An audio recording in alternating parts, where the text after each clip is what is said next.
Karon mga kadiskarte, panahon na og nakadesisyon ko nga abrihan na ning stainless nga nakabutang diri sa akong motor mga kadiskarte no. Although ang purpose yun niya ni mga kadiskarte, pugong ni sa samin sa akong motor mga kadiskarte kay para dili vibrate no. Sayang man pod og dili mapuslan pag abot sa panahon. Mao ning giideahan lang nako, gihimo na ko alkansya mga kadiskarte kay para natay makuha pag abot sa panahon. Niabot ang gyud ang panahon mga kadiskarte nga kinahanglanon na gyud nato mo ning abrihan na nato mga kadiskarte no.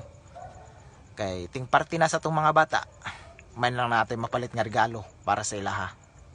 Kay dili tanan higayon mga kadiskarte nga magsaligtat sa atong ginikanan mga kadiskarte no. Dapat naapot tay idea nga maningkamot ta kay pamilyado naman ta. Ana ra ka simple mga kadiskarte. Gitanggal lang nako ng duha ka nut diha mga kadiskarte.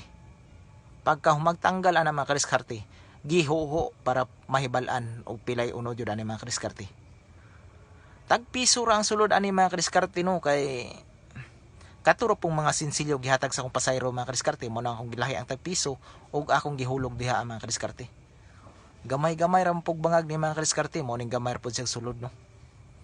Pero di gihapon mo ubos ni sa 2,000 mga kadiskarte no. Wara nato hibal-i, wara nato gihuna-huna nga natay 2,000 pag